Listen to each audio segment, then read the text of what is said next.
rasa gelisah di hatimu, bila kelam kabut tak menentu hidupmu.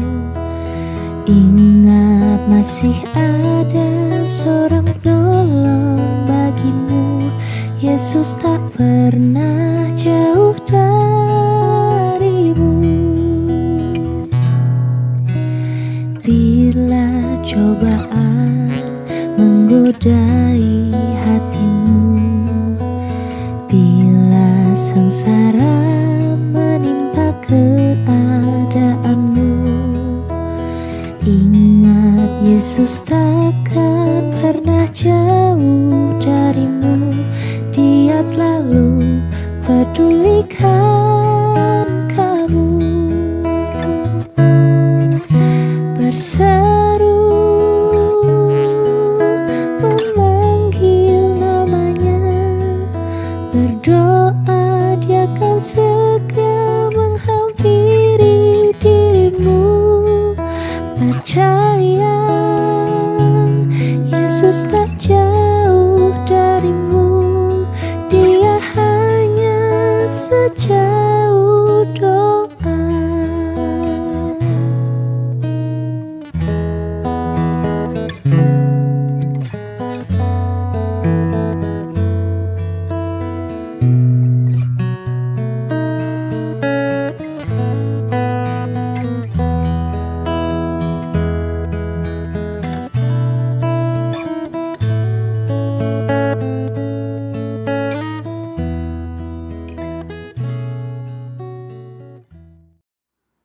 Shalom, selamat pagi Bapak Ibu Saudara terkasih. Kita kembali bersama-sama di ibadah minggu. Meskipun kita kembali beribadah di rumah kita masing-masing, kita tetap bersyukur kita dapat beribadah karena kasih Tuhan. Mari sebelum kita mulai ibadah kita mempersiapkan diri kita dengan saat teduh. Saat teduh dimulai.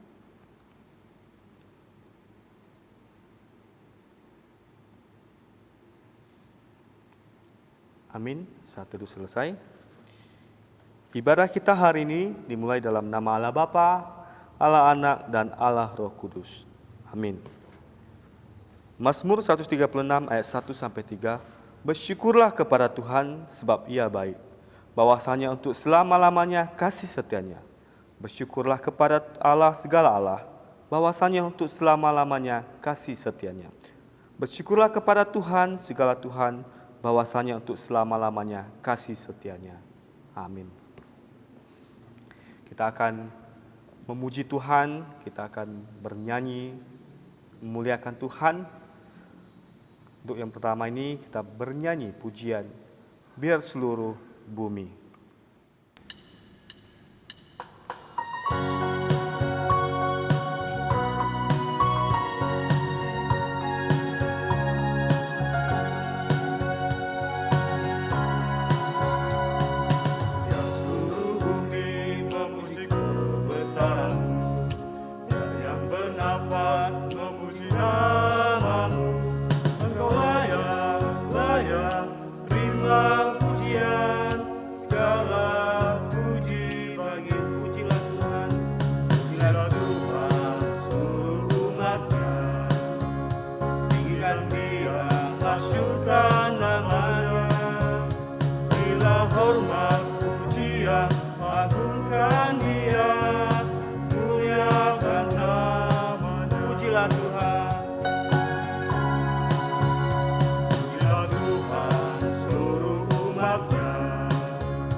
Masyurkan namanya, bila hormat pujian, agungkan Dia, muliakan namanya, muliakan namanya.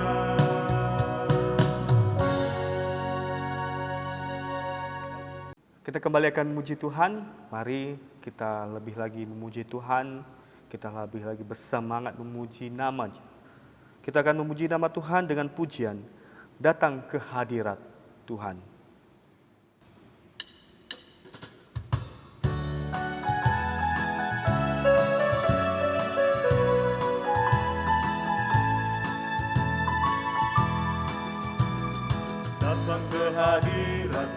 Tuhan dengan hati yang penuh sukacita.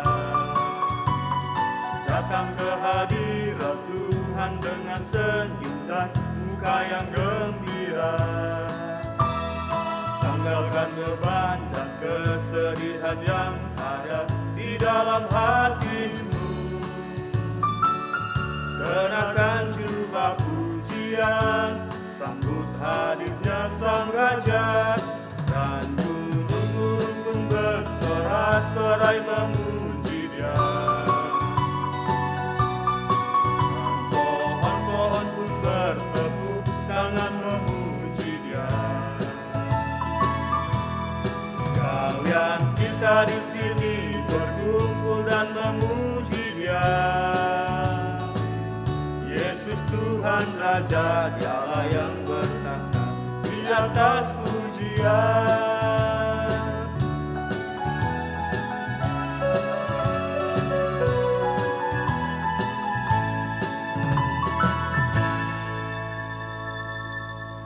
Kita bersatu dalam doa. Bapa di surga, kami mengucap syukur, kami berterima kasih Tuhan untuk kasih setia Tuhan, kebaikan Tuhan, hari demi hari Tuhan berkati kami. Terima kasih Tuhan untuk hari ini Tuhan adakan bagi kami. Kami bersyukur hari ini kami dapat beribadah bersama-sama meskipun kami berada di rumah kami masing-masing. Bapa di surga, kami berdoa biarlah Tuhan yang berkati ibadah ini Tuhan dari awal, pertengahan hingga akhir. Begitu juga dengan kami Bapa, biarlah kami juga dapat menikmati ibadah ini dengan baik Tuhan. Terima kasih Tuhan, kami berdoa biarlah Tuhan untuk pandemik COVID-19 ini juga Tuhan dapat diselesaikan dengan baik Bapa, hingga kami dapat juga nanti beribadah bersama-sama secara tatap muka Bapa. Terima kasih Tuhan. Kami serahkan ibadah ini Tuhan ke dalam tangan Tuhan dan juga hamba Tuhan Pendeta Agus Sukom yang akan menyampaikan firman-Mu. Terima kasih Bapa di surga. Di dalam nama-Mu Tuhan Yesus kami sudah berdoa dan mengucap syukur. Amin. Bapak Ibu, saudara-saudari yang terkasih dalam nama Tuhan Yesus, sebentar lagi kita akan mengaku dosa kita kepada Tuhan kita ya, Yesus Kristus. Mari kita utarakan mengakui dosa kita kepada Tuhan. Untuk menyambut pengakuan dosa, kita akan bernyanyi satu pujian. Ku berikan hatiku.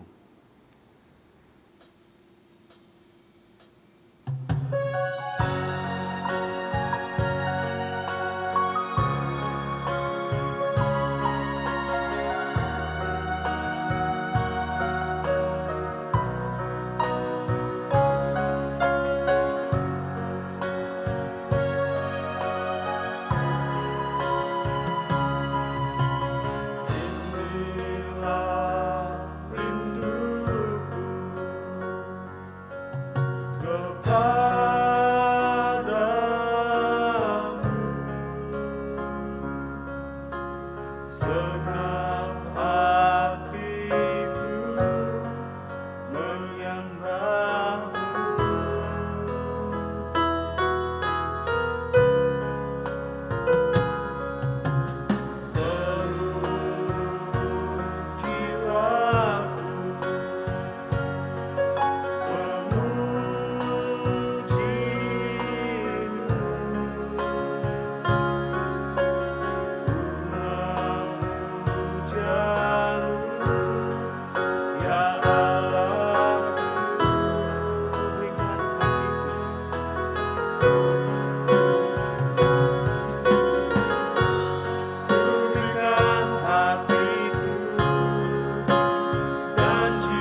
Jemaat yang dikasihi oleh Tuhan Yesus Kristus, marilah kita datang kepada Tuhan dengan kerendahan hati, mengaku segala dosa-dosa kita di hadapan Tuhan dengan dasar kebenaran firman Tuhan dari 1 Yohanes pasal 1 ayat 7 dan 8. Firman Tuhan berkata, "Tetapi jika kita hidup di dalam terang, sama seperti Dia ada di dalam terang, maka kita beroleh persekutuan seorang dengan yang lain. Dan darah Yesus anaknya itu menyucikan kita daripada segala dosa kita. Jika kita berkata bahwa kita tidak berdosa, maka kita menipu diri kita sendiri dan kebenaran tidak ada di dalam kita." Mari kita berdoa. Ya Tuhan, kami datang kepadamu pada pagi hari ini. Kami sadar bahwa kami adalah manusia yang berdosa di hadapan Tuhan. Bahkan segala kesalehan kami seperti kain cemar di hadapan Tuhan. Sebab itu dengan kerendahan hati kami datang kepadamu mengaku segala dosa-dosa kami di hadapan-Mu. Tuhan, ampunilah kami kalau dalam perjalanan hidup kami sering berjalan mengikuti kecenderungan hati kami, melakukan perbuatan-perbuatan dosa di hadapan Tuhan yang kami lakukan dalam pikiran kami, perkataan kami, dan perbuatan kami. Kami melalaikan bahwa kami telah ditebus dengan harga yang mahal, yaitu darah Kristus sendiri. Tuhan, ampunilah kami atas ketidaktaatan kami, pemberontakan kami. Tuhan, kiranya berbelas kasihan dan mengampuni kami. Kami mengakui Tuhan bahwa dalam kehidupan kami sebagai orang percaya yang telah Engkau utus dalam dunia ini, ketika kami berada di dalam gereja, Tuhan, ampuni kami kalau kami tidak melakukan tanggung jawab kami sebagai orang percaya maupun sebagai gereja untuk menjadi saksi, menjadi berkat bagi orang-orang di sekeliling kami. Tuhan, ampunilah kami. Pagi hari ini kami mohon supaya Tuhan memulihkan kami, memperbarui hidup kami, sehingga kami boleh berkenan di hati Tuhan. Terima kasih Tuhan untuk pengampunan-Mu, terima kasih Tuhan untuk belas kasih-Mu. Di dalam nama Tuhan kami Yesus Kristus kami berdoa. Amin. Sebagai pelayan Yesus Kristus, kami memberitakan bahwa pengampunan dosa telah berlaku atasmu yang mengakui dosa-dosa di hadapan Tuhan. Firman Tuhan berkata, 1 Yohanes 1 ayat 9, "Jika kita mengaku dosa kita, maka Ia adalah setia dan adil, sehingga Ia akan mengampuni segala dosa kita dan menyucikan kita dari segala kejahatan." Amin. Bapak, Ibu, Saudara yang terkasih, di dalam nama Tuhan Yesus, kita akan baca respon sore kita. Mari kita bersama-sama buka Alkitab kita dari Mazmur 97 ayat 1 sampai 9. Sekali lagi, dari Mazmur 97 ayat 1 sampai 9. Kita baca secara bertanggapan dan di ayat yang terakhir kita baca secara bersama-sama. Kita mulai. Tuhan adalah Raja, bela bumi bersorak-sorak, bela banyak pula bersukacita.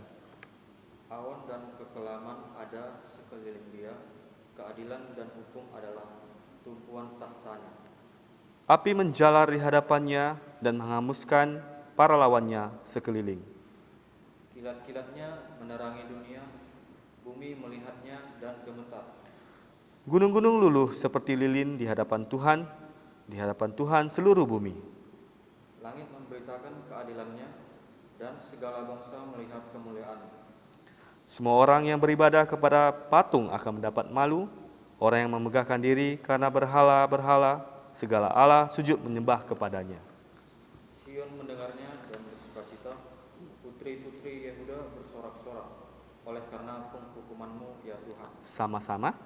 Sebab Engkaulah, ya Tuhan, yang maha tinggi di atas seluruh bumi. Engkau sangat dimuliakan di atas segala Allah. Amin. Gloria Patri.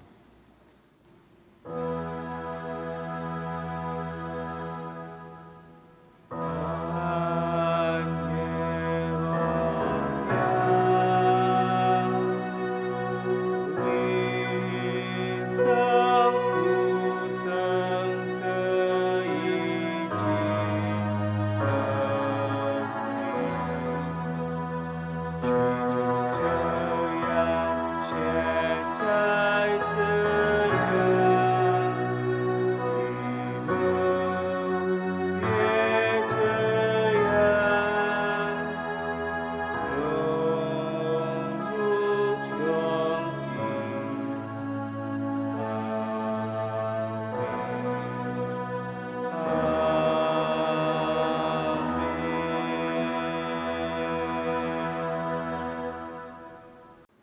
Bapak Ibu, Saudara yang terkasih, sebentar lagi kita akan mendengarkan firman Tuhan yang akan disampaikan oleh hambanya Pendeta Agus Sukom. Mari kita mempersiapkan diri kita bisa konsentrasi, kita bisa fokus mendengarkan firman Tuhan. Mari sebelum kita mendengar firman Tuhan, kita nyanyikan satu pujian. Dalamnya kasih-Mu Bapa.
Shalom jemaat yang dikasihi oleh Tuhan Yesus Kristus. Kita bersyukur hari ini kita boleh memasuki minggu yang kedua di bulan Agustus atas anugerah dan pertolongan Tuhan. Sebelum membaca dan merenungkan firman Tuhan, mari kita berdoa.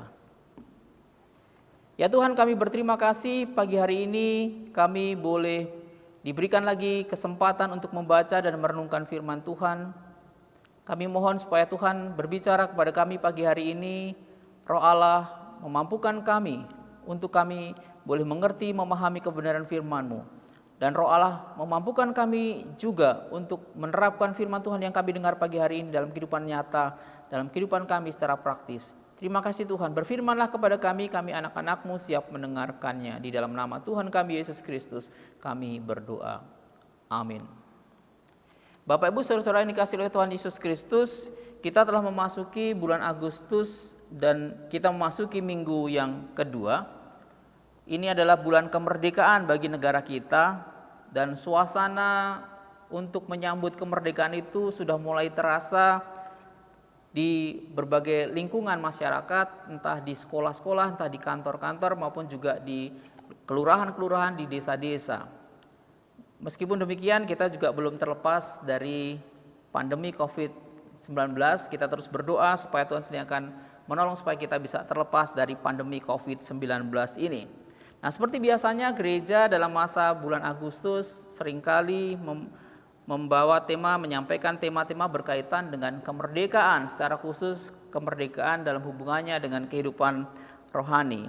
Pagi hari ini kita akan membahas topik yang berkaitan dengan kemerdekaan dalam kehidupan kerohanian kita, kehidupan secara rohani di bawah tema lunas dibayar. Kita akan membaca bagian firman Tuhan dari 1 Korintus pasalnya yang ke-6. 1 Korintus pasalnya yang ke-6 ayatnya yang ke-20 dan 1 Korintus pasal ke-7 ayatnya yang ke-23. Sekali lagi Bapak Ibu Saudara, 1 Korintus pasalnya yang ke-6 ayatnya yang ke-20 dan 1 Korintus pasalnya yang ke-7 ayat 23. Demikian firman Tuhan, 1 Korintus pasal 6 ayat 20. Sebab kamu telah dibeli dan harganya telah lunas dibayar. Karena itu muliakanlah Allah dengan tubuhmu. 1 Korintus pasalnya yang ke-7 ayatnya yang ke-23 firman Tuhan berkata, kamu telah dibeli dan harganya telah lunas dibayar. Karena itu janganlah kamu menjadi hamba manusia. Bapak Ibu saudara-saudara dikasihi oleh Tuhan Yesus Kristus, kedua ayat ini berbicara tentang status kita yang telah lunas dibayar. Istilah ini adalah sebuah istilah dalam transaksi ekonomi yang dipakai oleh Rasul Paulus tentang kehidupan kita. Dalam tradisi masyarakat pada waktu itu, kata dibeli berarti ada seorang budak yang dapat dilepaskan dengan cara dibeli dari tuan yang memiliki dan menguasai dengan sejumlah uang tebusan. Pada zaman itu banyak budak-budak yang dimiliki oleh tuan, dan kalau dia mau berpindah dari tuan yang lain, maka tuan yang baru itu harus membeli dengan sejumlah uang tertentu. Jika latar belakang ini yang dipakai, maka kita muncul pertanyaan, siapakah yang membeli, siapakah yang membayar, dan membayar kepada siapa? Ketika Paulus berkata, kamu telah dibeli dan harganya telah lunas dibayar. Dalam pemahaman iman Kristen, sesuai dengan pernyataan Alkitab, maka jawaban untuk ketiga pertanyaan itu adalah Tuhan sendiri. Siapa yang membeli? Tuhan di dalam Yesus Kristus. Siapa yang membayar? Yesus Kristus dengan darahnya yang mahal, yang tak ternilai itu. Bayar kepada siapa? Membayar kepada Allah sendiri. Mengapa demikian Bapak Ibu Saudara-saudara dikasihi oleh Tuhan Yesus Kristus? Hal ini memang sedikit berbeda dengan konsep umum seperti yang saya jelaskan tadi. Seorang tuan yang lama, kemudian budaknya dibeli oleh tuan yang baru, maka tuan yang lama itu membayar kepada tuan yang baru membayar kepada tuan yang lama, sehingga budak itu menjadi milik tuan yang baru. Tetapi dalam pemahaman yang dimaksudkan oleh Rasul Paulus sedikit berbeda dalam hal ini. Mari kita mencoba memperhatikan, melihat jika dirangkumkan, maka pembayaran oleh Yesus Kristus seperti dikatakan oleh Rasul Paulus, kamu telah dibeli dan harganya telah lunas dibayar, itu dapat dirangkumkan, dipahami demikian. Manusia itu diciptakan dalam kesempurnaan oleh Allah dan dia adalah milik Allah. Tetapi karena manusia jatuh di dalam dosa dan telah kehilangan kemuliaan Allah, maka kemudian manusia dikuasai oleh dosa dan hidup di dalam perbudakan dosa. Sayangnya manusia tidak bisa membebaskan dirinya sendiri dari keterikatan dosa, dari kekuasaan dosa, dari perbudakan dosa. Manusia tidak membebaskan dirinya dengan usahanya sendiri. Hanya Yesus Kristus yang bisa membebaskan manusia dari perbudakan dosa tersebut. Maka yang dilakukan oleh Allah melalui Yesus Kristus harus mati di atas kayu salib, mencurahkan darahnya, dan Yesus Kristus membayar harga karena dosa manusia di atas kayu salib. Darah Kristus itu adalah harga pembelian bagi manusia yang terkungkung, yang dikuasai, yang diperbudak oleh dosa. Manusia dikuasai, diperbudak oleh dosa. 1 Petrus pasal 1 ayat 18 dan juga Galatia 3 ayat 13 memberikan penjelasan dari perbudakan apakah, dari kekuasaan apakah sebetulnya manusia itu dibebaskan. 1 Petrus pasal 1 ayat 18 berkata, sebab kamu tahu bahwa kamu telah ditebus dari cara hidupmu yang sia-sia, yang kamu warisi dari nenek moyangmu itu bukan dengan barang yang fana, bukan pula dengan perak atau emas, melainkan dengan darah Kristus yang sangat mahal. Kita ditebus, dibebaskan dari cara hidup kita yang sia-sia, yang cenderung melakukan perbuatan dosa seperti nenek moyang kita, seperti leluhur kita, seperti bangsa Israel yang berulang kali melakukan perbuatan dosa dan cenderung melakukan perbuatan dosa. Dan kita juga ditebus, kita dibebaskan dari kutuk hukum Taurat dalam pengertian bahwa kita manusia tidak bisa melakukan semua tuntutan hukum Taurat. Manusia tidak akan pernah sempurna melakukan tuntutan hukum Taurat sehingga dia berada di bawah kutuk hukum Taurat. Yesus Kristus satu-satunya pribadi yang bisa menggenapi semua tuntutan hukum Taurat. Maka kemudian Yesus menggantikan hukuman karena tuntutan kutukan hukum Taurat itu dengan mati di atas kayu salib, mencurahkan darahnya, dan itulah harga yang dibayar Yesus Kristus untuk memenuhi tuntutan hukum Taurat. Sekalipun dia telah menggenapi tuntutan hukum Taurat dalam kehidupannya sebelum dia disalibkan. Artinya Bapak Ibu saudara-saudara yang dikasihi oleh Tuhan Yesus Kristus, manusia bukan hanya memiliki status sebagai manusia berdosa, seperti kata Roma pasal 3 ayat 23, manusia telah kehilangan kemuliaan Allah. Semua manusia telah berbuat dosa, kehilangan kemuliaan Allah. Status manusia semua berdosa, tetapi bukan hanya statusnya berdosa, melainkan kecenderungan hatinya untuk berbuat dosa dan terus-menerus melakukan dosa. Itulah yang dilakukan oleh manusia sehingga dia berada di bawah perbudakan dosa. Inilah kondisi manusia yang berdosa, inilah kondisi perbudakan dosa yang hanya bisa dibebaskan melalui karya Yesus Kristus di atas kayu salib. Kamu telah dibeli, harganya telah lunas dibayar dengan darah Kristus yang tercurah di atas kayu salib.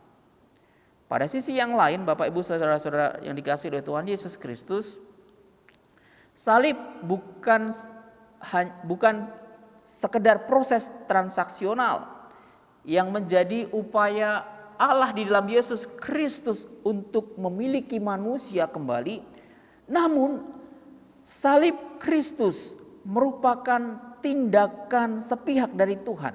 Tindakan Tuhan Allah sendiri memberikan nilai, memberikan kehormatan, memberikan keistimewaan bagi kepunyaannya sendiri. Manusia yang semula telah kehilangan kemuliaan Allah karena dosa, maka kemudian diberikan nilai kembali, diberikan kehormatan kembali, diberikan keistimewaan karena darah Kristus yang tercurah di atas kayu salib. Keberdosaan kita membuat kita kehilangan kemuliaan Allah, kehilangan nilai, kehilangan harga, kehilangan keistimewaan, kehilangan kehormatan.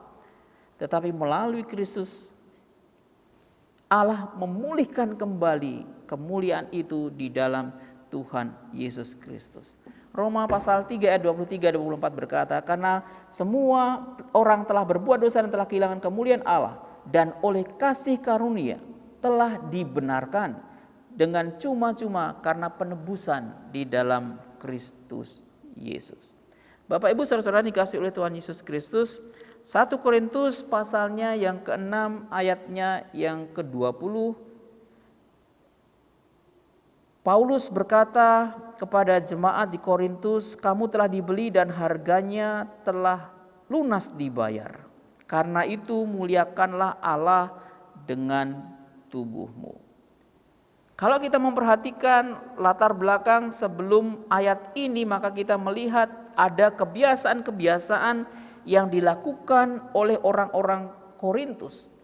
Berbagai kecenderungan untuk berbuat dosa ketika mereka belum percaya kepada Yesus Kristus. Paulus mau mengingatkan, dulu kamu sebelum percaya kamu membiasakan diri cenderung melakukan perbuatan dosa, tetapi sekarang kamu menjadi milik Kristus karena kamu telah ditebus oleh Kristus, maka kamu harus menggunakan tubuhmu untuk memuliakan Tuhan. Bapak Ibu saudara-saudara dikasihi oleh Tuhan Yesus Kristus, jemaat di Korintus diberikan dua nasihat oleh Rasul Paulus paling tidak dalam 2 bagian firman Tuhan, termasuk dalam 1 Korintus pasal 7 ayatnya yang ke-23 yang kita baca, ada 2 hal yang dinasihatkan oleh Rasul Paulus melalui 2 bagian ini. Yang pertama adalah 1 Korintus pasalnya yang ke-6 ayatnya yang ke-20 berbicara muliakan Allah dengan tubuhmu. Jemaat di Korintus termasuk kita juga telah ditebus, berarti kita telah dibebaskan dari kuasa dosa. Kita bebas, tetapi bukan dalam pengertian bebas melakukan apapun yang kita inginkan. Bukan bebas untuk berbuat dosa, tetapi kita dibebaskan untuk memuliakan Allah. Bapak Ibu saudara-saudara yang dikasihi oleh Tuhan Yesus Kristus, jika kita melihat kembali pada keadaan kota Korintus, memang ada satu kelompok yang bernama kaum libertinian yang menyalahpahami apa yang disampaikan oleh Rasul Paulus, bahwa kita bebas di dalam Kristus, maka artinya bebas berbuat dosa. Bukan itu yang dimaksudkan oleh Rasul Paulus. Kalau kita melihat filsafat yang mempengaruhi orang-orang Korintus pada waktu itu, ada filsafat yang mengatakan filsafat epikurisme. Satu tokoh yang bernama Epictetus mengatakan hal yang terpenting adalah jiwa manusia dan tubuh itu tidak penting. Tubuh kita ini adalah penjara jiwa. Karena itu jiwa itu baik, tubuh itu jahat, dan karena tubuh itu jahat, maka kita harus melepaskan jiwa dari tubuh kita yang jahat. Bagaimana caranya? Cara yang dilakukan untuk membebaskan tubuh kita, membebaskan jiwa kita dari tubuh yang jahat itu adalah dengan menyiksa diri pada satu sisi, atau yang kedua dengan menyenangkan diri sendiri, memuaskan keinginan diri sendiri, melakukan berbuat segala sesuatu, terserah berbuat apa saja, bahkan berbuat hal-hal yang berdosa pun gak masalah. Menyiksa diri dengan menora-nora diri, dengan bersemadi, dengan bertapa dan sebagainya, menjauhkan diri dari keramaian dan sebagainya, supaya jiwa kita terbebas dari penjara tubuh ini. Atau menyenangkan diri dengan perbuatan-perbuatan dosa seperti yang disebutkan oleh Rasul Paulus. Paulus mengatakan di dalam 1 Korintus pasal 6 ayat 9 sampai 11, jangan sesat, orang cabul, penyembah berhala, orang berzina, banci, orang pemburit, pencuri, orang kikir, pemabuk, pemfitnah, penipu tidak akan mendapat bagian dalam kerajaan Allah. Artinya ada begitu banyak perbuatan dosa yang dilakukan dalam pemahaman beberapa orang yang memiliki latar belakang belum percaya pada Yesus Kristus, bebas berbuat apa saja, dan inilah yang mereka lakukan. Bahkan ada salah satu kebiasaan mereka untuk melakukan pelacuran bakti dalam tempat ibadah oleh Kristus. Dan itulah kebiasaan-kebiasaan dosa yang dilakukan oleh jemaat di Korintus. Tapi Paulus sekarang berkata, kamu dimerdekakan, dibebaskan, lunas dibayar, harganya telah lunas dibayar oleh Yesus Kristus, bukan untuk berbuat dosa, tetapi untuk memuliakan Allah dengan tubuhmu. Hal ini mengandung 2 pengertian Bapak Ibu yang dikasih oleh Tuhan Yesus Kristus. Bukan saja kita menggunakan anggota-anggota tubuh kita untuk hal-hal yang baik, tetapi juga dalam pengertian seluruh hidup kita ini untuk mempermuliakan Tuhan. Kita mempersembahkan seluruh hidup kita untuk menyenangkan hati Tuhan. Bapak Ibu saudara-saudara yang dikasih oleh Tuhan Yesus Kristus, Paulus sempat memberikan nasihat kepada jemaat di Korintus. Segala sesuatu itu baik, segala sesuatu itu halal bagiku, tetapi bukan segala sesuatu itu berguna.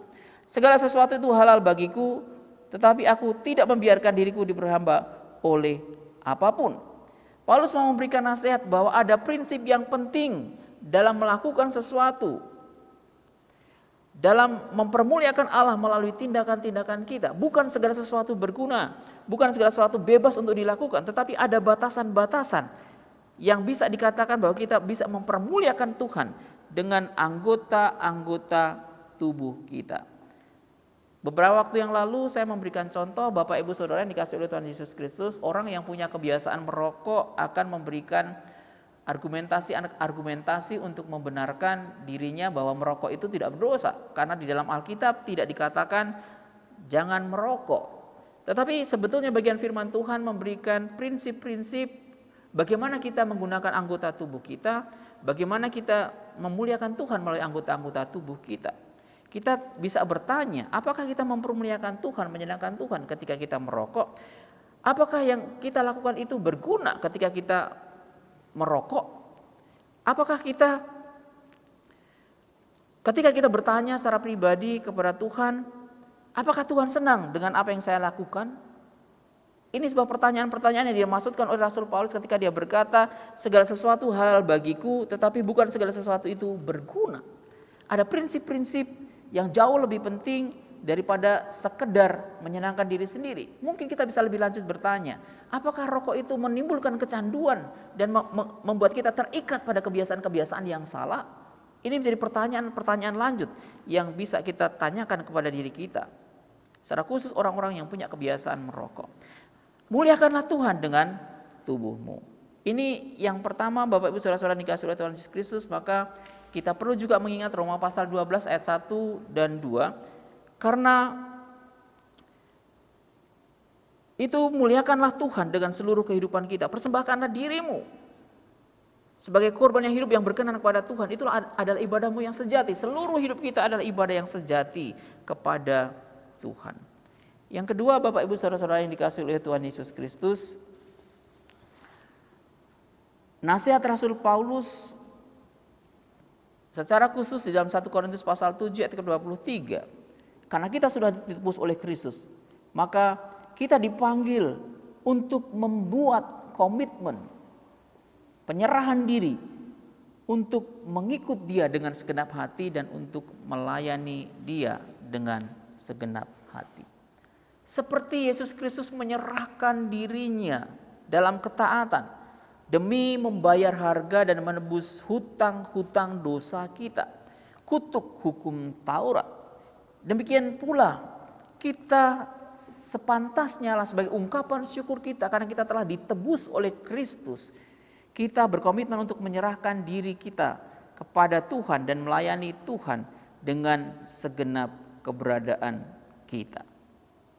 Bapak Ibu saudara-saudara dikasihi oleh Tuhan Yesus Kristus, pada masa Rasul Paulus melayani banyak budak-budak yang menjadi milik tuannya, dan banyak di antara budak-budak itu yang kemudian percaya kepada Yesus Kristus, menjadi orang percaya, menjadi pengikut Kristus. Dan kepada mereka Rasul Paulus memberikan nasihat, meskipun kamu adalah budak, tapi kamu ditebus dengan harga yang begitu mahal, maka tidak perlu kamu menjadi rendah diri karena statusmu adalah seorang budak. Engkau berharga, engkau ditebus oleh Kristus dan harganya begitu mahal. Engkau memiliki harga diri yang tinggi karena Kristus mengasihimu, karena Kristus telah menebus kamu. Maka sebagai budak, jangan kamu menjadi orang yang rendah diri. Tetapi yang kedua, Rasul Paulus memberikan nasihat kepada mereka bahwa sebagai seorang budak, kamu jangan menjadi hamba manusia. Maksudnya adalah kita bisa memahami ketika Rasul Paulus memberikan nasihat kepada jemaat di Kolose dalam Kolose 3 ayatnya yang ke-23. Apapun yang kamu perbuat, perbuatlah dengan segenap hatimu seperti untuk Tuhan dan bukan untuk manusia. Seorang budak dalam relasinya dengan tuannya, memang dia adalah budak dari sang tuan. Tetapi ketika dia melayani tuannya, dia melakukan segala sesuatu seperti untuk Tuhan dan bukan untuk manusia. Dalam konteks sekarang, Bapak Ibu Saudara-saudara dikasihi oleh Tuhan Yesus Kristus, seorang yang melakukan pekerjaannya, seorang yang mengabdi kepada seorang yang lain, kepada atasannya, kepada kantornya, kepada pimpinannya, maka orang Kristen yang bekerja di lingkungan tersebut bukan hanya sekedar bekerja karena gaji, bukan bekerja sekedar menundukkan diri kepada perintah-perintah atasannya, tetapi ketika mereka bekerja, ketika mereka mengabdi, mereka mau memuliakan Tuhan dengan tetap mempertahankan kebenaran, dengan tidak mengabaikan kebenaran, dengan tetap mengikuti kebenaran. Kalau ada hal-hal yang salah, maka mereka harus punya keberanian juga untuk menyatakan kebenaran, bukan mereka mengabaikan kebenaran. inilah yang dimaksudkan oleh Rasul Paulus ketika dia berkata, jangan jadi hamba manusia, jangan mengikuti kebiasaan-kebiasaan berdosa, bahkan meskipun itu adalah pemimpinmu, meskipun itu adalah atasanmu, jangan kamu dibawa untuk melakukan dosa karena kamu menginginkan sejumlah uang tertentu, sejumlah gaji tertentu, tapi engkau harus menjadi hamba Allah, bukan hamba manusia. Pada dasarnya ini adalah juga sikap untuk memuliakan Tuhan. Bapak Ibu saudara-saudara dikasihi oleh Tuhan Yesus Kristus, bagian firman Tuhan pada hari ini mengingatkan kita bahwa sebelum kita percaya kepada Yesus Kristus, kita dikuasai oleh dosa. Kita diperbudak oleh dosa. Kita cenderung melakukan perbuatan-perbuatan dosa dan kita tidak menundukkan diri kepada Allah. Kita dikuasai sepenuhnya oleh dosa dan kita diperbudak oleh dosa. Tetapi ketika kita percaya kepada Yesus Kristus, maka firman Tuhan berkata kepada kita, kamu telah ditebus. Kamu telah lunas dibayar. Kamu telah dibeli dan harganya telah lunas dibayar. Darah Kristus membebaskan kita dari perbudakan dosa, dari kekuasaan dosa. Maka sebagai ungkapan syukur hati kita karena pembebasan yang Tuhan lakukan, kita yang sebetulnya tidak bisa membebaskan diri kita dari dosa, tapi Tuhan menolong kita melalui kematian Yesus Kristus di atas kayu salib. Sepantasnya lah seperti nasihat Rasul Paulus dalam bagian firman Tuhan ini, kita memuliakan Allah dengan seluruh hidup kita, dengan seluruh anggota tubuh kita, mata kita, mulut kita, telinga kita, segala perbuatan-perbuatan kita memuliakan Tuhan. Dengan seluruh hidup kita, kita sadar bahwa keseluruhan hidup kita ini adalah persembahan yang kudus, yang hidup berkenan kepada Tuhan, sebagai ibadah yang sejati kepada Tuhan. Dan hari ini kita diingatkan juga kita untuk menundukkan diri sepenuhnya kepada Allah dan bukan sekedar menjadi hamba manusia. Kiranya Tuhan sendiri akan menolong kita untuk melakukan firman Tuhan ini secara praktis, secara nyata dalam kehidupan kita tiap-tiap hari. Amin. Mari kita berdoa. Tuhan, terima kasih karena pagi hari ini kami boleh merenungkan firman Tuhan dan kami diingatkan betapa besar anugerah Kristus bagi kami. Kristus yang sudah membebaskan kami dari kutuk hukum Taurat, membebaskan kami dari perbudakan dosa dengan darahnya yang tercurah di atas kayu salib. Terima kasih karena Engkau telah membayar kami dan harganya telah lunas dibayar dengan darah Kristus di atas kayu salib. Terima kasih Tuhan. Tolong kami untuk memuliakan Tuhan dalam seluruh hidup kami dan tolong kami untuk menjadi hamba Allah dan bukan hamba manusia. Terima kasih Tuhan.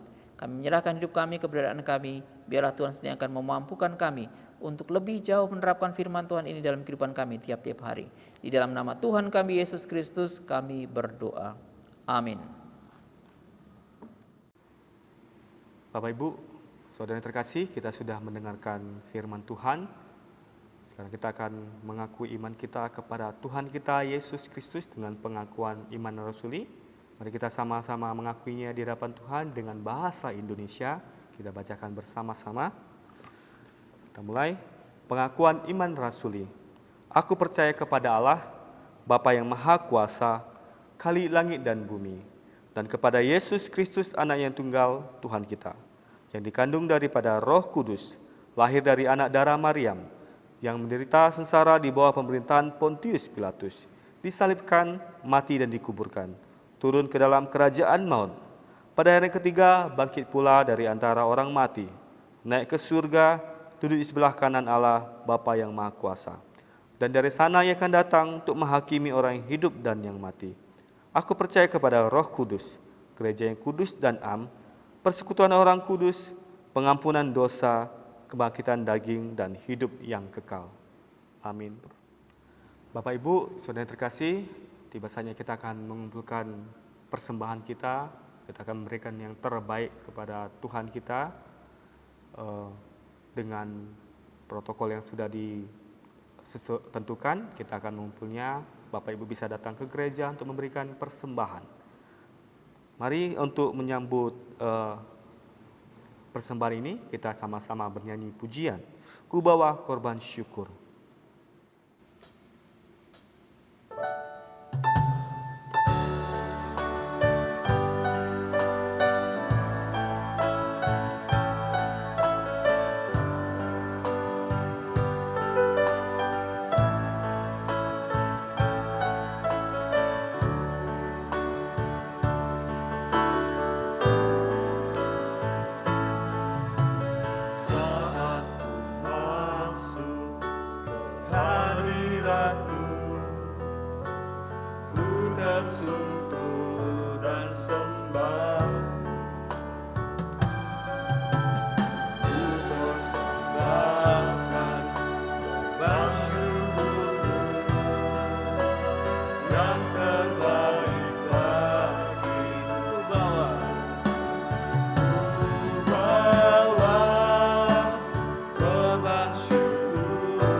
mari kita bersatu dalam doa untuk doa persembahan.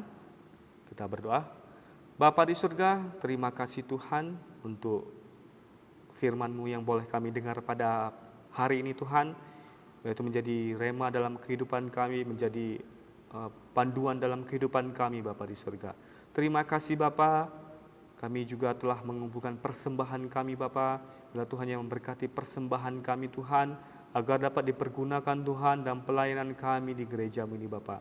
Terima kasih Tuhan, berkati buat setiap kami, untuk kesehatan kami, untuk keluarga kami, pekerjaan kami Tuhan, usaha kami Tuhan, kami serahkan ke dalam tangan-Mu Bapa.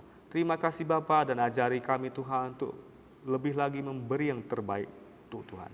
Inilah doa kami Bapa, hanya di dalam nama Tuhan Yesus kami sudah berdoa dan mengucap syukur. Amin.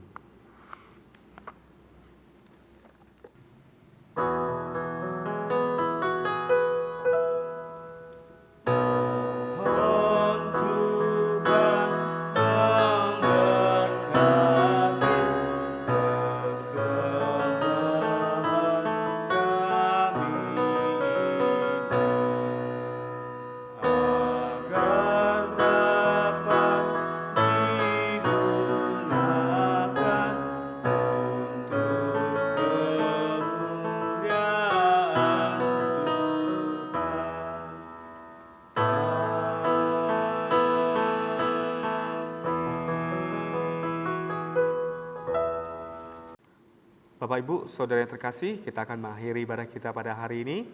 Kita akan bersama-sama berdoa Bapa kami.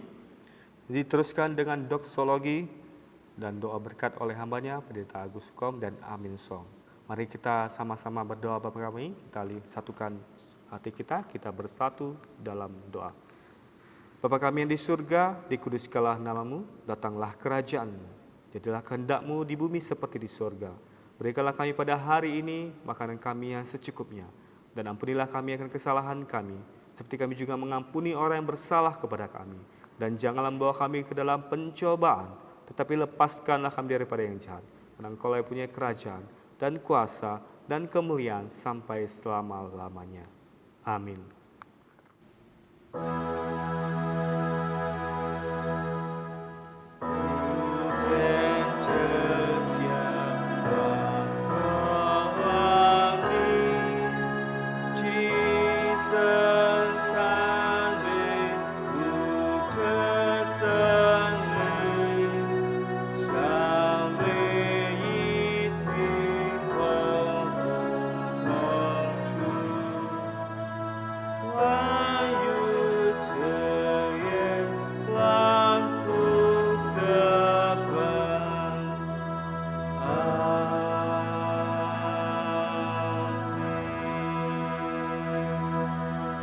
Jemaat yang dikasihi oleh Tuhan Yesus Kristus, kembalilah dalam kehidupanmu sehari-hari. Lakukanlah kebenaran firman Tuhan yang telah engkau dengar. Kristus telah menebus kita dan harganya telah lunas dibayar dengan darahnya sendiri di atas kayu salib. Sebab itu marilah kita hidup mempermuliakan nama Tuhan dalam seluruh kehidupan kita. Arahkan dirimu kepada Tuhan dan terimalah berkat-Nya. 愿主耶稣基督的恩惠、上帝的慈爱、圣灵的感动，将与你们众人同在，从今天直到永永远远。Anugerah dari Tuhan Yesus Kristus, kasih sayang Allah Bapa dalam persekutuan dengan Roh Kudus, kiranya menyertai kamu hari ini sampai selama-lamanya. Amin.